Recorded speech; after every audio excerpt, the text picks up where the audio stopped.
100 கோடி மக்கள் அவர்களுடைய வாக்கு உரிமைகளை பறிக்கக்கூடிய ஒரு மிகப்பெரிய வேலை. ஜூன் மந்த்ல இருந்து சுப்ரீம் கோர்ட்ல எஸ்ஐஆருக்கான வழக்கு போயிட்டு இருக்கு. பீகார் எலெக்ஷன் நடந்து முடிஞ்சிருச்சு, ரிசல்ட் வந்துருச்சு. இதுவரை சுப்ரீம் கோர்ட்ல அந்த வழக்கு இழுவையில தான் இருக்கு. அடுத்த எஸ்ஐஆர் நீங்க முடிச்சுட்டீங்க. ஒரு நீதிபதி நியாயமான முறையில் தீர்ப்பு கொடுத்தாலே அடுத்த நிமிஷம் he is getting transferred or he is getting troubled. ஒவ்வொரு நீதிபதியுமே இப்போ அரசாங்கத்திற்கு சாதகமாக தீர்ப்புகளை வழங்க தொடங்கிட்டார்கள். எப்படின்னா, நீங்க எங்களுக்கு தீர்ப்பு வழங்கினீர்கள்னா உங்களுக்கு ராஜ்யசபாவில் சீட்டு ரெடியா இருக்கு. இன்றைக்கு இருக்கக்கூடிய தேர்தல் ஆணையம் ஒரு ஆளுங்கட்சியினுடைய பிரிவாக செயல்படும். தலைமை தேர்தல் ஆணையர் பதவி அறிவிக்கப்பட்டதும் போய் உள்துறை அமைச்சரை எப்படி கும்பிடுறாருன்றது வீடியோக்கள் வந்திருக்கு. காலத்தோட தான் இல்லை, கிட்டத்தட்ட காலத்தொட்டு ஆசீர்வாதம் கேட்கிறார். அவர்கிட்ட வேலை பார்த்தவர் 3 பேருமே மோடி அவர்களுக்கும் அமித்ஷா அவர்களுக்கும் நெருக்கமானவர்களை கொண்டு வந்து வச்சிருக்கிறார்.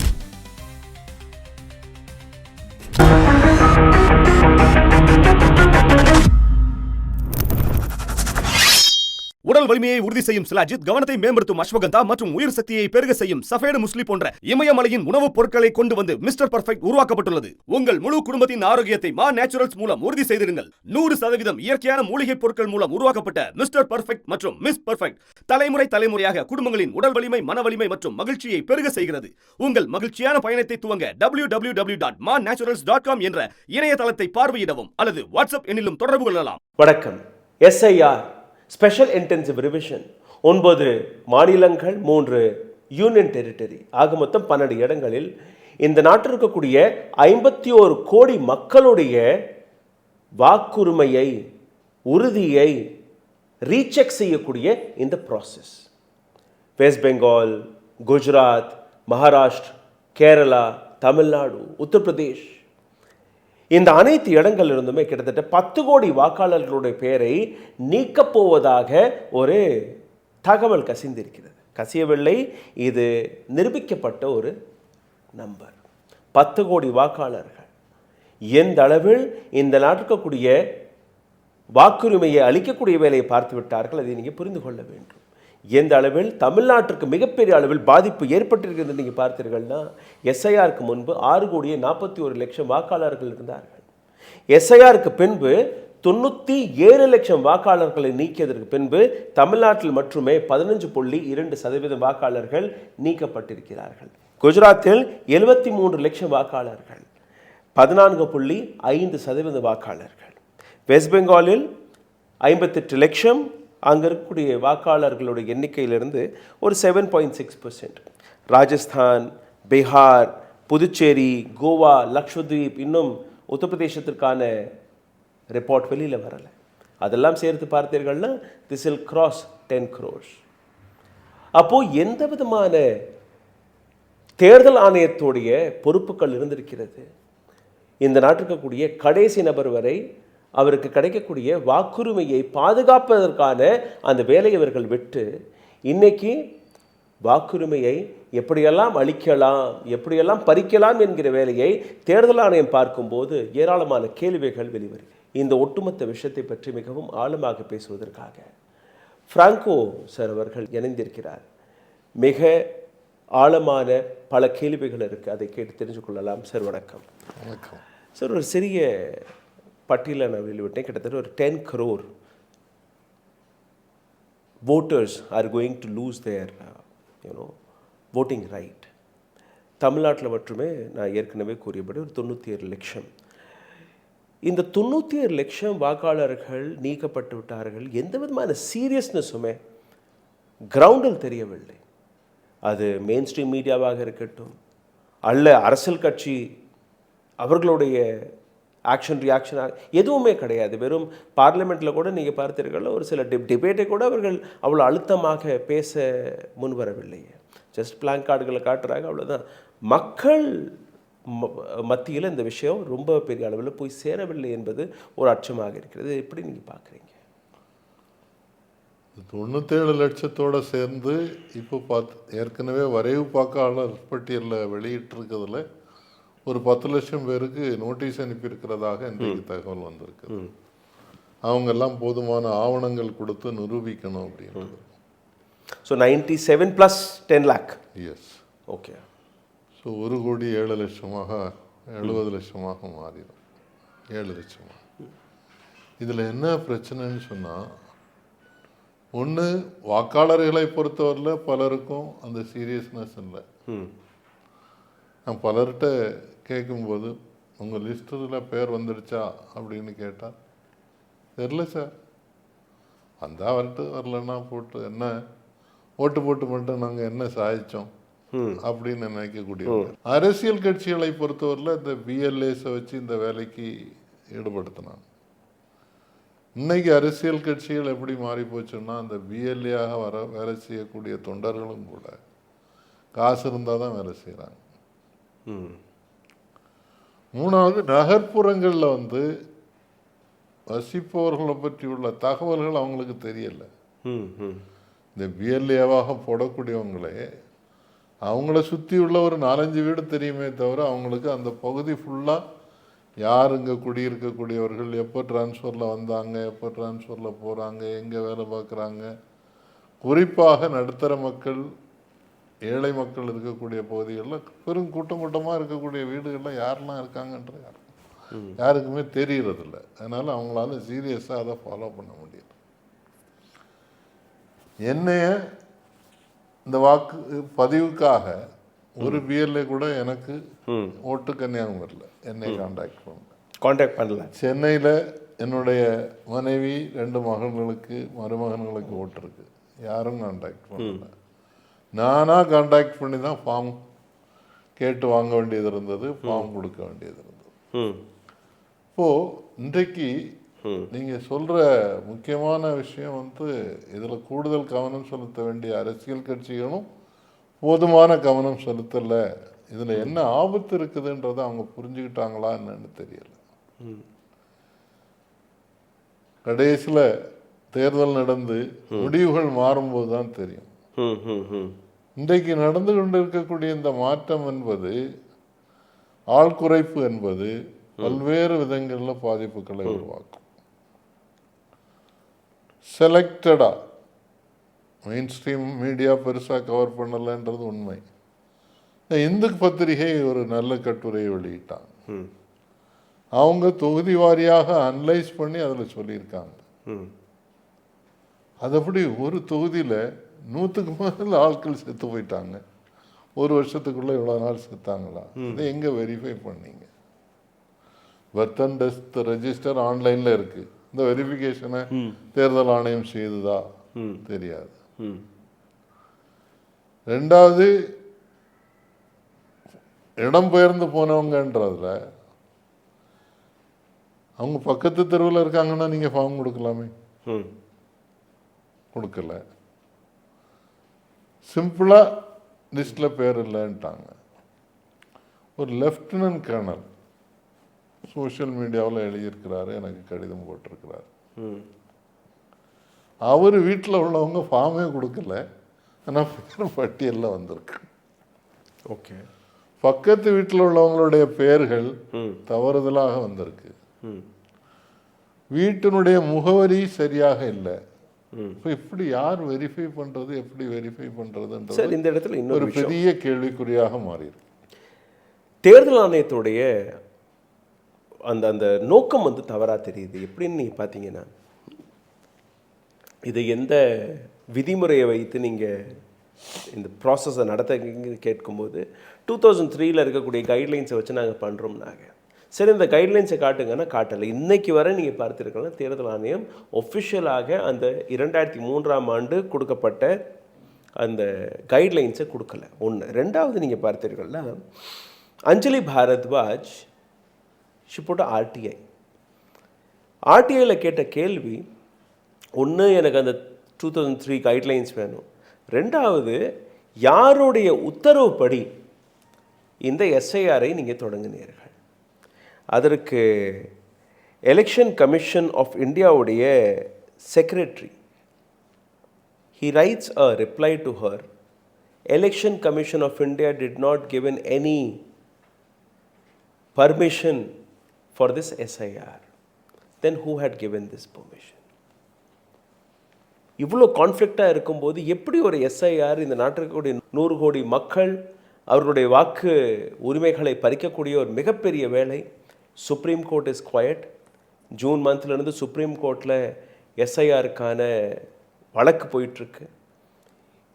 பீகார் எலெக்ஷன் நடந்து முடிஞ்சிருச்சு, ரிசல்ட் வந்துருச்சு. இதுவரை சுப்ரீம் கோர்ட்டில் அந்த வழக்கு இழுவையில் தான் இருக்குது. அடுத்த எஸ்ஐஆரை நீங்கள் முடிச்சிட்டீங்க.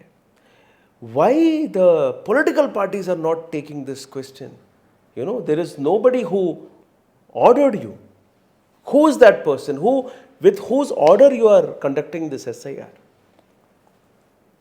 அது அரசியல் சாசனத்தினுடைய அது கொடுத்த அதிகாரத்தில் தான் இந்த தேர்தல் ஆணையம் செயல்படும். இது தவிர ரெப்ரசன்டேஷன் ஆஃப் பீப்புள்ஸ் ஆக்ட் இருக்கு. இது ரெண்டும் சொல்லக்கூடியது தேர்தல் ஆணையத்தினுடைய பணி என்பது அதிகமான வாக்காளர்களை எல்லாரையும் வாக்குரிமைக்கு தகுதி இருக்கக்கூடிய யாரும் விடுபட்டு போகாமல் பார்த்து அவங்க அவ்வளோ பெரிய இணைக்கிறதுன்னு தான் சொல்லியிருக்கிறாங்க. இன்றைக்கு இருக்கக்கூடிய தேர்தல் ஆணையம் இணைப்பதை விட நீக்குவதில் தான் கூடுதல் அக்கறை செலுத்துகிறது. கரெக்ட். சிஏஏ என்ஆர்சியில் கொண்டு வரப்பட்ட சிட்டிசன்ஷிப்ன்றத உங்களுடைய குடியுரிமை இருக்குதா அப்படின்றத நிரூபியுங்கள்ன்றது இப்போ சொல்கிறாங்க. அதுக்காக தான் இத்தனை ஆவணங்கள் கேட்குறாங்க. நீங்கள் டெக்னிக்கலி இட் இஸ் சிஏ என்ஆர்சியோட ப்ராசஸ். ஆமாம், இட் இஸ் நாட் எஸ்ஐஆர். நிச்சயமாக பாராளுமன்றத்தில் விவாதத்துலேயும் நான் கவனித்தேன், உச்சநீதிமன்றத்தில் நடத்தக்கூடிய விவாதத்துலேயும் பார்த்தேன். ரொம்ப தெளிவாக சொல்கிறாங்க, அப்படி ஒரு ப்ரொவிஷனே இல்லை. எஸ்ஐஆர்னு ஒன்று ஸ்பெஷல் இன்டென்சிவ் ரிவிஷன்ன்றது தேர்தல் ஆணையம் ஒரு ஸ்பெஷல் ஜிஓ போட்டு சில இடங்களில் ஏதாவது பிரச்சனை இருந்தால் அதுக்காக நடத்துறது என்று சொல்கிறோம். நீங்கள் சொன்ன அந்த 2003 ஆவணம் 63 பக்கம் அட்வொகேட் பிரசாந்த் பூஷன்ட்டு நான் காப்பி வாங்கி வச்சிருக்கிறேன். அவரால் கண்டுபிடிக்க முடியுது, ஆனால் தேர்தல் ஆணையம் காணலன்னு சொல்லுது. I got it from Yogendra Yadav. அஞ்சலி பரத்வாஜ் மிகச்சிறந்த ஒரு ஆர்டிஐ ஆக்டிவிஸ்ட். நாங்கள் இங்கே நடத்தின வாக்குரிமை பாதுகாப்பு இயக்கத்தில் அவங்க ஒரு பேச்சாளராக கலந்துக்கிட்டாங்க. அவங்க கேட்டு வாங்கியிருக்கக்கூடிய அந்த தகவல் என்பது கொடுக்கறதுக்கே டிலே பண்ணி நிறைய கஷ்டப்பட்டு கடைசியில் கொடுத்தா நாங்கள் இப்படி ஒரு முடிவே எடுக்கலைன்னு சொன்னால் அப்போ யார் முடிவு எடுக்கிறது, யார் கேள்வி கேட்கறது? எப்போ இருந்து இந்த பிரச்சனைக்கு அரசியல் கட்சிகள் கோட்டை விட்டாங்கன்னு சொன்னா என்னைக்கு உச்ச நீதிமன்றத்தினுடைய பரிந்துரையான பிரதமர், எதிர்கட்சி தலைவர், உச்ச நீதிமன்ற தலைமை நீதிபதி, ஆமா, அன்னையில இருந்து சரியான போராட்டம் மக்கள்கிட்ட வந்து மக்களுடைய அந்த கவனத்தை நீங்க இழுத்திருக்கணுமா இல்லையா? They didn't do anything. அதுக்கு பதிலாக இப்போ இன்னைக்கு உள்துறை அமைச்சரும் பிரதமரும் உட்கார்ந்துருந்து முடிவு எடுக்கிறாங்க. எதிர்கட்சி தலைவர் போய் நோ நோ வேண்டாம் அப்படின்னு மட்டும் சொல்லிட்டு வர்றாரு. பிரயோஜனம் அப்போவே தெருவுக்கு வந்திருக்கணும். இதனுடைய பின் விளைவுகள் என்ன வரோன்றதை யோசித்து பார்த்துருக்கணும். ரெண்டாவது சட்டமன்ற அந்த பாராளுமன்றத்தில் சட்டம் கொண்டு வந்தாங்கல்ல புதுசாக, தேர்தல் ஆணையர்களுக்கு மேலே நீங்கள் எந்த வழக்கும் தொடுக்க முடியாது. அவங்க ரிட்டையர் ஆன பிறகு கூட ஒன்றும் செய்ய முடியாது. பிரதமருக்கும் அந்த ஒரு பாதுகாப்பு கிடையாது இந்த நாட்டில். இப்போ இன்னொரு ஆபத்து இந்தியாவில் வர ஆரம்பிச்சிருக்கு. 2015 Modi government brought one motion where they wanted ஜுடிஷரியில் தேர்வு செய்யப்படக்கூடிய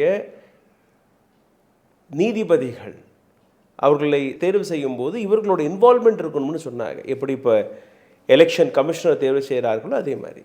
supreme court was stubborn. Supreme court said no, கவர்மெண்ட்டோடைய இன்வால்மெண்ட் இருக்கக்கூடாதுன்னு. இப்போது ஒரு 10 வருஷம் முடிஞ்சிருச்சு. Now chief justice of India is mister Surya Kant. Justice Surya Kant, we all know that he is very close to the government. And இன்னொரு விஷயத்தை நீங்கள் பார்த்தீர்கள்னா கடந்த 11 ஆண்டுகளாக இன்னொரு விதமான ஒரு நெக்ஸஸை இவங்க உருவாக்கியிருக்காங்க.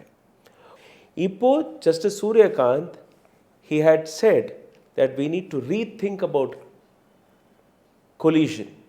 அந்த collision வழியாக தான் இந்த so again you are going back.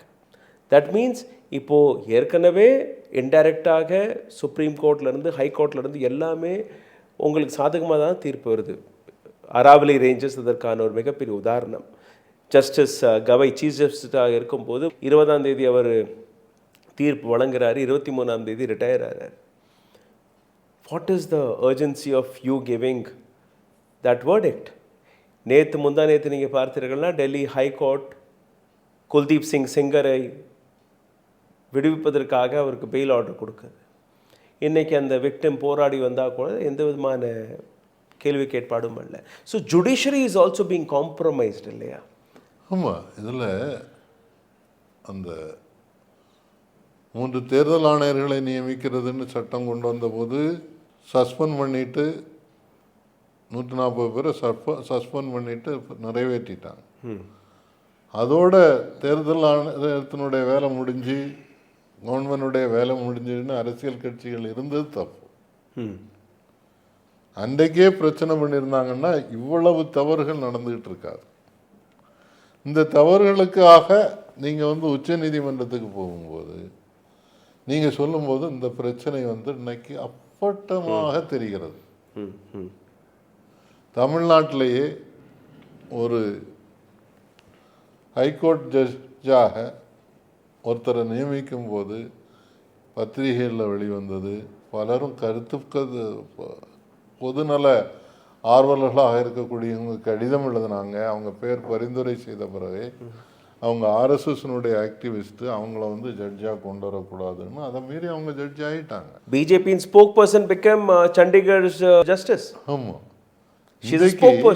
இந்த சூரியகாந்த் அவர்கள் இன்னைக்கு இருக்கிறார் இல்லையா, அவரை பற்றி அவர் ஹைகோர்ட் ஜட்ஜாக ஹிமாச்சல் பிரதேசத்தில் இருந்தபோது பல செய்திகள் வந்திருக்குது. அவருக்கு மேலே குற்றச்சாட்டுகள் இருக்கு. அப்படிப்பட்டவங்கள திருப்பி பரிந்துரையே செய்ய மாட்டாங்க. இப்போ எப்படின்னு சொன்னால், நீங்கள் அரசுக்கு எவ்வளவு இணக்கமாக இருக்கிறீர்கள், உங்களுக்கு அடுத்தால உங்களுக்கு எங்கெல்லாம் பதவி கொடுப்போம்ன்ற உத்தரவாதத்தையும் கொடுத்து அவங்க அதுக்கு ஏற்றபடி செயல்பட ஆரம்பிச்சிருக்காங்க. இப்போ சூரியகாந்த் அவருக்கு குறைந்த காலகட்டம் தான் அவர் சீஃப் ஜஸ்டிஸாக இருக்க போகிறார்.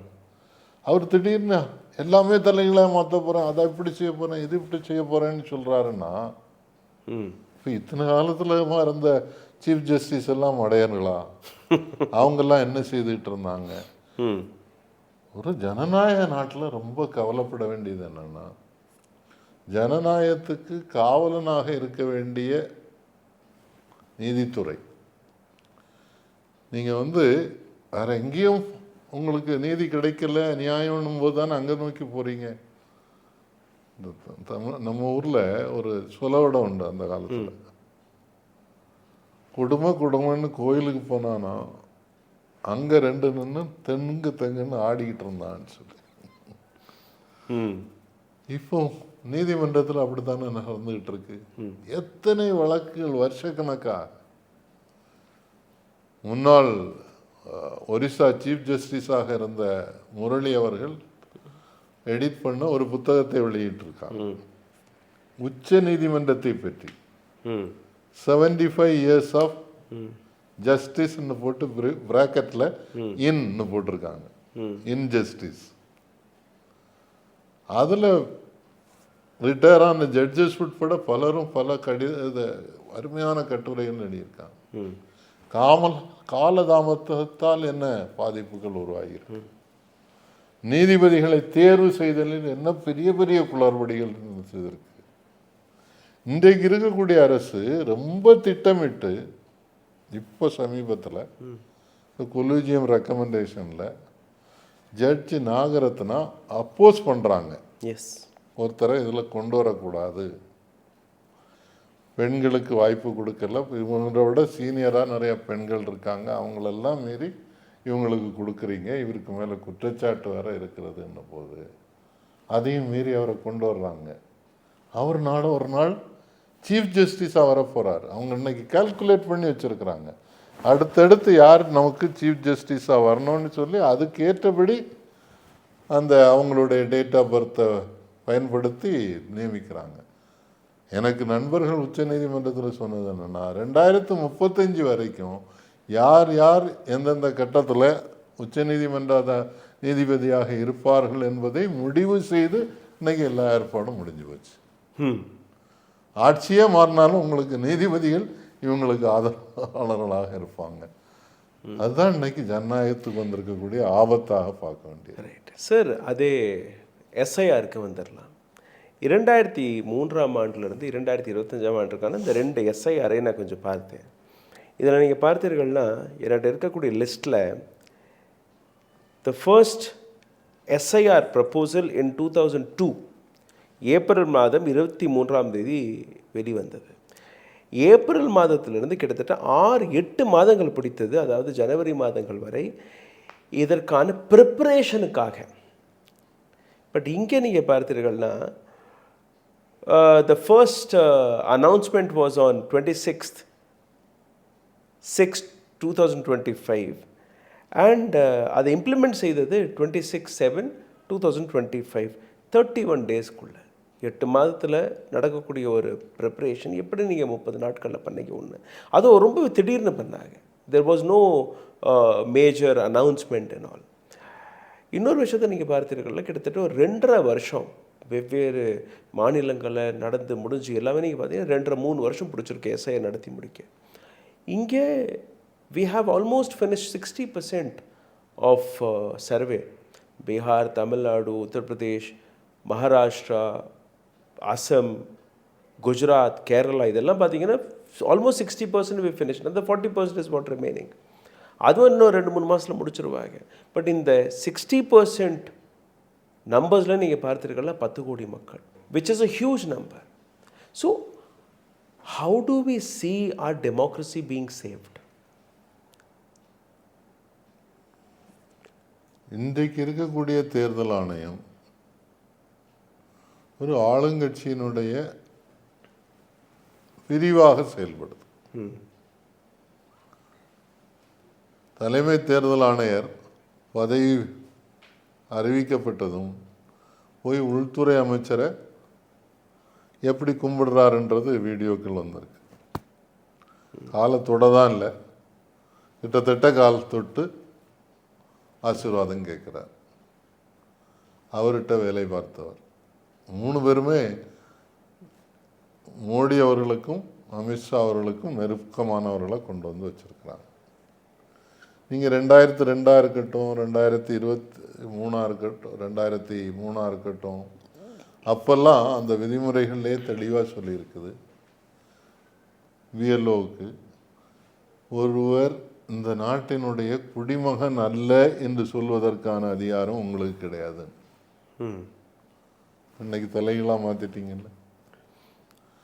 அன்றைக்கு போய் ஏற்கனவே இருக்கக்கூடிய லிஸ்ட்டை வச்சுட்டு அந்த லிஸ்ட்டை வச்சுட்டு யாராவது இறந்து போயிருக்காங்களா, டிரான்ஸ்ஃபர் ஆகிருக்காங்களான்னு பார்த்து டிரான்ஸ்ஃபரில் போயிருந்தாங்க கூட அவங்க எங்கே இருக்காங்க அந்த டீட்டெயிலை கொடுங்க. இல்லை நீங்கள் அவங்களுக்கு தகவல் சொல்லி அவங்க வந்து அந்த இடத்துல இதை பதிவு. There is one more very serious thing what I want to understand. Election electoral bond வழியாக அகைன் பிஜேபிக்கு தான் நிறைய பணம் கிடச்சிச்சு. சுப்ரீம் கோர்ட் ஒரு ஆர்டரை கொடுத்து அந்த எலக்ட்ரோரல் பாண்ட்லாம் இதுக்கு மேலே இருக்கக்கூடாதுன்னு சொல்லிய பின்பு இந்த ஒரு வருஷத்தில் நீங்கள் பார்த்தீர்கள்னா 24-25 ஃபினான்ஷியல் இயரில் மற்றும் பிஜேபிக்கு கிடைத்த பணம் மட்டுமே 6100 கோடி ரூபாய். மீதம் இருக்கக்கூடிய கட்சிகள் எல்லாத்தையுமே சேர்த்தால் கூட அதுக்கு பாதி பணம் கூட கிடைக்கல. ஸோ திஸ் இன்இக்வாலிட்டி எப்போவுமே வேறு எந்த கட்சியுமே நிற்க முடியாது. அது டிஎம்கேவாக இருக்கட்டும், டிஎம்சியாக இருக்கட்டும், காங்கிரஸாக யாராலுமே நிற்க முடியாது. Because you have so much of money and why election commission of India is not asking why do you require so much of money. அது அந்த உச்ச நீதிமன்ற தீர்ப்பே மோசமான தீர்ப்பு. எலக்ட்ரல் பாண்ட் ஸ்கீம் மோசம்னு சொன்னாங்க, இது கூடாதுன்னு சொன்னாங்க. ஆனால் அந்த பணத்தை திருப்பி கொடுத்து அப்படின்னு ஒரு உத்தரவை கொடுக்கல. இப்போ தேர்தல் நேரத்துக்கு முன்னால நிறைய பணம் கொடுக்குறாங்க. அது போக தொடர்ந்து கட்சிகளுக்கு கொடுத்துட்டு இருக்காங்க. கொடுக்கறதன் அடிப்படையில் அவங்களுக்கு ஆதாயம். Tata group have paid 900 crores. அவங்களுக்கு அதுக்கு ஆதாயம் கிடைக்குது இல்லை. டாட்டாவுக்கு ஏர் இந்தியாவை கொடுத்தாங்கல்ல, அதுக்கு பேங்க்ல இருந்து நாங்கள் 4.5% வட்டிக்கு 20,000 கோடி கடன் கொடுத்தோம்ல. இது அரசு தலையீடு இல்லாமல் நடக்குமா? அதானிக்கு அங்காங்கே என்னெல்லாம் சாந்தி பில்லுன்னு ஒரு பில்லை கொண்டு வர்றாங்க, அடுத்த நாளே 8 இடங்கள்ல அவர் அணுசக்தி மூலமாக மின்சார ஒப்பந்தம் மின்சார தயாரிப்பு செய்ய போறேன்னு சொல்றாரு. அப்போ அவர் யாருக்காக சட்டங்கள் உருவாக்கப்படுகிறது? அவருக்கு கம்பெனி செய்திருக்கிற மோசடியை அம்பலப்படுத்துறாரு ஒரு நீதிபதி, அடுத்த நாளே அவருக்கு டிரான்ஸ்ஃபர் நடக்குது. அப்போ இன்றைக்கு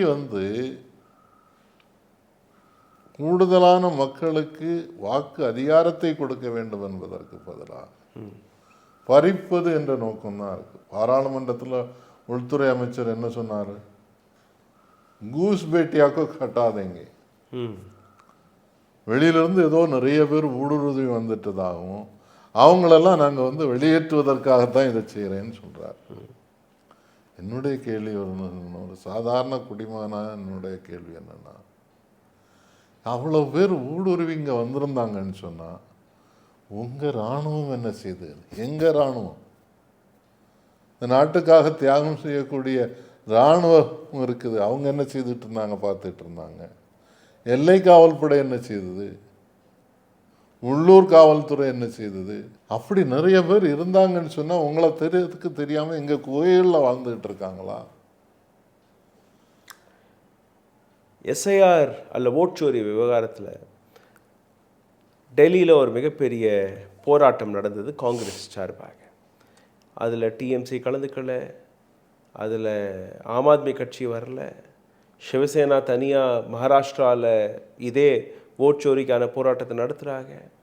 எஸ்ஐஆருக்கு எதிராக தமிழ்நாட்டில் விசிகே தனியாக போராட்டம் நடக்குது. எல்லாமே தனித்தனியாக நடக்குது. ஸோ ஒரு மக்கள் புரட்சி இந்த இடத்துல நடக்க வேண்டாமா?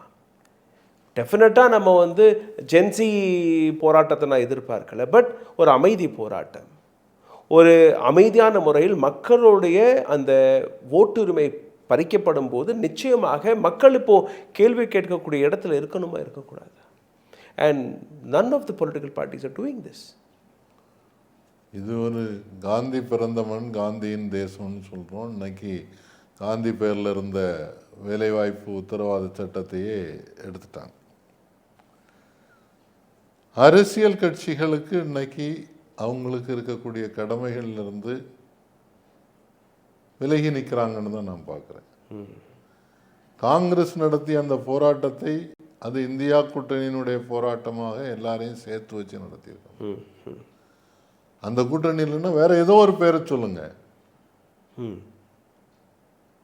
அதை செய்யாம நீங்க தனியாக இன்னும் உங்களுடைய சக்தியை நிரூபிக்கிறதுக்குன்னா அதெல்லாம் நிரூபிக்கிறதுக்கான வழி. ரைட்.